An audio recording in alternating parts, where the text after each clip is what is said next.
So finally students MBA CET 2026 examination के second attempt की जो आंसर की है वो अब रिलीज हो चुकी है एंड इस वीडियो में आपको बताऊंगा कि कैसे आप अपनी आंसर की चेक कर सकते हो, कैसे ऑब्जेक्शन आपको जो है वो रेस करना है, साथ ही में गाइस कितना सेफ स्कोर हो सकता है टॉप कॉलेजेस के लिए, उसके बारे में भी हम जो है वो डिस्कस करने वाले हैं।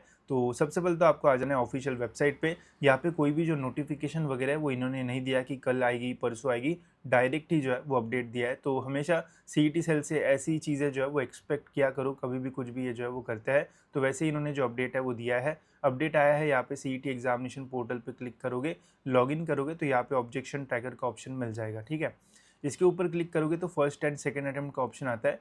ध्यान रखना, फर्स्ट अटेम्प्ट पे क्लिक करोगे तो अभी आप आंसर की देख नहीं पाओगे, तो हमेशा जो है वो आंसर की को डाउनलोड करके रख लिया करो ताकि बाद में आप कभी भी जो है वो देख पाओ। सॉरी, सेकेंड अटेम्प्ट का आंसर की जो है वो अब आ चुका है, तो यहाँ पे क्लिक करना है। प्रोसीड पे अगर आप क्लिक करोगे तो यहाँ पे आपको अपना आंसर की जो है वो देखने को मिल जाएगा। तो यहाँ पे सिंपली आपको देखना है कि आपका जो कैंडिडेट रिस्पॉन्स है वो क्या है एंड करेक्ट ऑप्शन क्या है। अगर दोनों मैच होते हैं तो आपको 1 मार्क मिलेगा, अदरवाइज आपको जो है वो 0 मार्क्स मिलेंगे। ठीक है, साथ ही में आपको ये भी देखना है कि क्या क्वेश्चन तो राइट है एंड जो ऑप्शन दिए वो राइट है या फिर नहीं। तो ये अगर आप चेक करोगे तो हो सकता है कि आपको कुछ रॉन्ग क्वेश्चंस या फिर चेंज इन आंसर की या फिर क्वेश्चन ही गलत ऐसा कुछ जो है वो मिल जाए। तो उस कंडीशन में आप ऑब्जेक्शन जो है वो रेज कर सकते हो। ऑब्जेक्शन रेज करने के लिए यहाँ पे रेज एंड व्यू ऑब्जेक्शन का ऑप्शन आता है। इसके ऊपर अगर आप क्लिक करोगे गाइस तो यहाँ पे आपको सिलेक्ट ऑब्जेक्शन का ऑप्शन मिलता है। अगर क्वेश्चन गलत है तो इनकरेक्ट क्वेश्चन पे क्लिक करना, क्वेश्चन सिलेबस के ही बाहर है तो वो कर सकते हो, सारे ही ऑप्शन गलत है तो all options incorrect, multiple correct answers, incorrect की जो भी आपको लग रहा है वो आप करके यहाँ पे आपको जो है वो लिखना पड़ेगा कि क्या प्रॉब्लम है। अगर आपके पास कोई सपोर्टिंग डॉक्यूमेंट है तो वो आपको यहाँ पे जो है वो डाल के जो है वो सबमिट करना पड़ेगा। ठीक है, तो इससे आपका फिर ऑब्जेक्शन रेज हो जाएगा एंड अगर सही निकलता है तो फिर आपको एक्स्ट्रा मार्क्स भी मिलेंगे। कोई भी एक बच्चा ऑब्जेक्शन रेज करता है तो उस स्लॉट के सभी स्टूडेंट्स को जो है वो कंसिडर किया जाता है। अगर सही निकलता है तो सभी उस स्लॉट के स्टूडेंट्स को जो है वो बेनिफिट मिलता है। ठीक है, तो इसका भी ध्यान रखना। तो एक ग्रुप बना के आप कॉन्ट्री करके भी जो है वो ऑब्जेक्शन रेज कर सकते हो। मैं ग्रुप बना दूंगा, बाकी डिस्कशन करना एंड वो सारा काम आपका रहेगा। मुझे कोई क्वेश्चंस गलत मिलता है तो वैसे मैं वीडियो बना के आपको जो है वो बता दूंगा, जैसे फर्स्ट अटेम्प्ट के टाइम हमने जो है वो देखा था। ठीक है, अब देखते हैं गाइस कि क्या सेफ स्कोर रहेगा टॉप कॉलेजेस के लिए एंड कितना परसेंटाइल वगैरह आपके लिए जो है वो बेस्ट रह सकता है, तो वो भी हम देखते हैं। बट उसके पहले गाइस हमने हमारी जो एडमिशन के लिए पर्सनल काउंसलिंग प्रोसेस है वो लॉन्च कर दिया हर साल की तरह। एंड यहाँ पे गाइज आपको डिटेल में पूरा गाइडेंस मिलेगा एडमिशन प्रोसेस से रिलेटेड। जो भी सीईटी सेल के कैप राउंड के थ्रू एडमिशन लेना चाहते हैं तो उनके लिए सभी के लिए जो है वो काउंसलिंग प्रोसेस रहेगी। अब यहाँ पे गाइज आपको डिटेल में सारी चीज़ें मिलने वाली है, राइट फ्रॉम जब एडमिशन की रजिस्ट्रेशन प्रोसेस स्टार्ट होती है तो आपका एडमिशन होने तक प्रॉपर गाइडेंस आपको जो है वो मिलेगा। जब रजिस्ट्रेशन प्रोसेस स्टार्ट होता है तो हम एक लाइव सेशन लेते हैं, उसमें जितने भी काउंसलिंग के बच्चे होते हैं वो सारे लाइव रहेंगे एंड डिटेल में हम स्टेप बाय स्टेप बताते हैं कि कहाँ पे कौन सी चीज़ आपको जो है वो फिल करना है ताकि आपसे कोई भी मिस्टेक ना हो। बिकॉज सबसे इंपॉर्टेंट जो है वो रजिस्ट्रेशन होता है। एग्जामिनेशन का रजिस्ट्रेशन तो ईजी होता है बट एडमिशन के रजिस्ट्रेशन के टाइम काफ़ी सारे स्टेप्स होते हैं। स्टेप्स के साथ आपका डॉक्यूमेंट वेरिफिकेशन भी जो है वो होगा। अभी देखो गाइज, अभी जो है वो बस रिजल्ट लगेगा, आपको परसेंटाइल पता चलेगा। ठीक है, बट एक्चुअल में जो सबसे इंपॉर्टेंट चीज़ है वो होती है मेरिट लिस्ट, जिससे आपको अपना रैंक पता चलेगा। एंड ये रैंक आपको जो है वो तब पता चलेगा जब आप एडमिशन के लिए रजिस्ट्रेशन करोगे, प्रॉपरली अपने जो डॉक्यूमेंट है वो वेरीफाई कराओगे।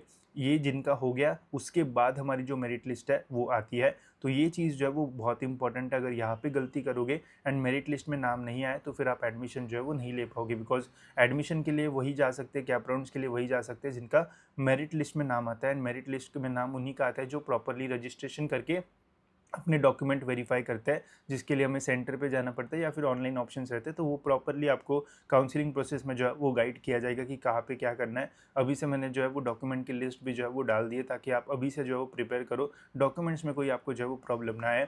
साथ ही में मेरिट लिस्ट जब रिलीज होती है तो कौन से रैंक के बेसिस पे आपको एडमिशन मिलेगा उसके ऊपर एक डिटेल सेशन होगा, तो आप एकदम क्लियर हो जाओगे कि आपको कौन सा कॉलेज मिलने वाला है, कौन सा नहीं मिलेगा। फिर कॉलेजेस की इन्फॉर्मेशन आप कैसे निकाल सकते हो उससे रिलेटेड डिटेल्स बताया जाएगा। कॉलेजेस को कैसे शॉर्टलिस्ट किया जाएगा। अब ये पर्सनल काउंसलिंग है गाइस, तो यहाँ पे आपके परसेंटाइल के अकॉर्डिंग आपको हम कॉलेज की जो लिस्ट है वो भी बना के देंगे, वो भी आपके साथ डिस्कस करके। तो आपको बहुत ज़्यादा इधर उधर जो है वो भागना नहीं पड़ेगा। अगर आपको डिसेंट परसेंटाइल मिलता है तो उसके अकॉर्डिंग कौन सा कॉलेज आपको मिल सकता है तो उसकी आपको कॉलेज की लिस्ट जो है वो भी मिलेगी। जब कैप राउंड की प्रोसेस स्टार्ट होने को 1-2 दिन बचते हैं तब आपको पूरी लिस्ट जो है वो मिल जाएगी अकॉर्डिंग टू योर परसेंटाइल। तो आपको मतलब ज़्यादा सोचना एंड कन्फ्यूजन वगैरह जो है वो नहीं होगा। उसमें मैं प्रेफरेंस भी जो है वो ऐड करके रखता हूँ कि फर्स्ट कौन सा सा कॉलेज डालना है, सेकंड कौन सा डालना है, तो वो सारी चीज़ें आपके साथ जब डिस्कस होगी तो अकॉर्डिंगली आपको जो लिस्ट है वो भी जो है वो मिलेगी।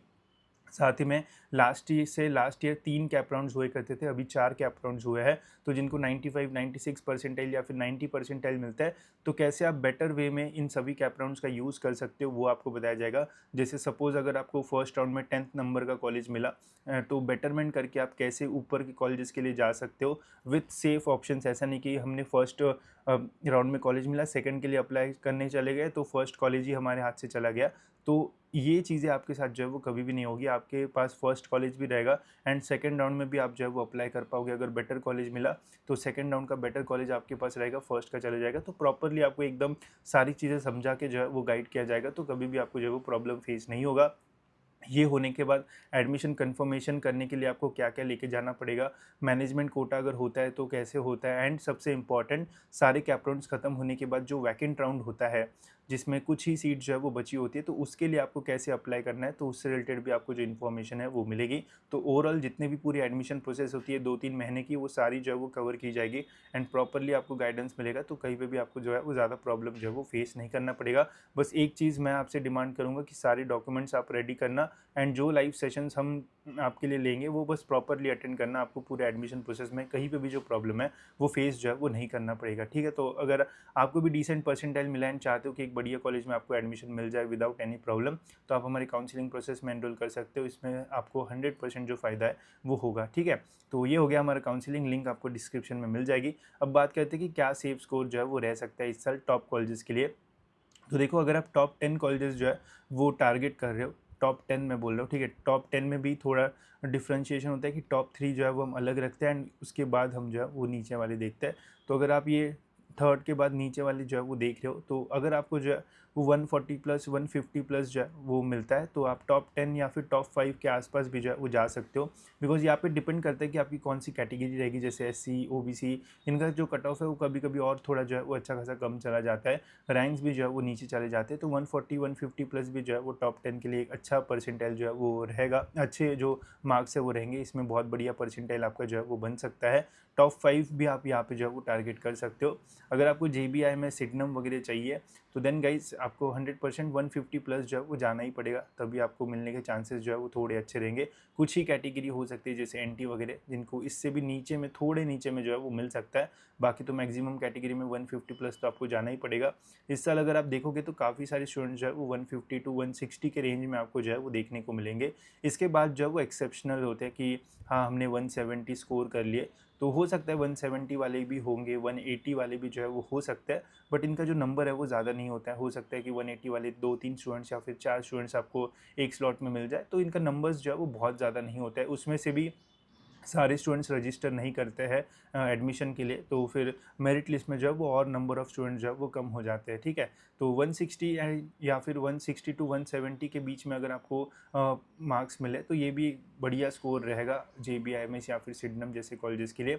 एंड यहाँ पे फिर डिपेंड भी करेगा कि कौन सी कैटेगरी से आप बिलोंग करते हो। जैसे रिजल्ट लगेगा तो एक एक्सपेक्टेड आपको पता चल जाएगा कि रेंज कौन से कॉलेजेस मिलने के चांसेस हो सकते हैं, बट 100% मैं आपको शॉर्ट बता दूंगा जब हमारी मेरिट लिस्ट रिलीज़ होगी। बिकॉज उससे आपको ये पता चलेगा कि आपके ऊपर कितने स्टूडेंट्स हैं, आपके नीचे कितने स्टूडेंट्स हैं, एंड अकॉर्डिंगली एकदम 100% वाला आइडिया आ जाता है कि हाँ, ये कॉलेज तो हमें इस बार 100% मिल ही जाएगा, ठीक है। तो मेरिट लिस्ट के लिए हमें वेट करना पड़ेगा, बट उसके लिए आपको अभी से डॉक्यूमेंट्स वगैरह जो है वो रेडी करना है। तो वो सारी चीज़ें मैंने पहले से ही जो है वो डाल दिया कि कौन से डॉक्यूमेंट्स वगैरह लगेंगे। जल्दी काउंसलिंग में पूरा मैं एडमिशन का शेड्यूल डाल दूंगा कि यहाँ से प्रोसेस स्टार्ट होगी, ये होने वाला है, बीच में क्या क्या होने वाला है, सब कुछ उसमें रहेगा। तो आपको कभी भी कन्फ्यूजन वगैरह जो है वो नहीं होगा। वही अगर आप MBA के लिए एक डिसेंट सा कॉलेज चाहते हो, मतलब हाँ यार प्लेसमेंट्स वगैरह हो जाए, अगर आपको 110 से 120 मार्क्स के बीच जो है वो मिलता है, तो एक डिसेंट कॉलेज आपको जो है वो मिल जाएगा। भले ही हो सकता है कि वहाँ पे सभी का जो प्लेसमेंट है वो ना हो, बट स्टिल अगर आप मेहनत वगैरह करते हो तो आपको प्लेसमेंट वगैरह जो है वो मिल सकता है। तो 110 से 120 भी मार्क्स अगर आपको मिलते हैं तो ठीक ठाक कॉलेज आपको मिल सकता है। वही डिपेंड करेगा कि कैसे आप गैप राउंड के लिए रजिस्टर करते हो, कैसे कॉलेजेस के नाम डालते हो, बट ये वाला लेवल में भी ठीक कॉलेज मिल सकता है। बट इसके नीचे जाओगे तो फिर जो है वो और आपको जो है वो अच्छा खासा सोचना पड़ेगा, ठीक है।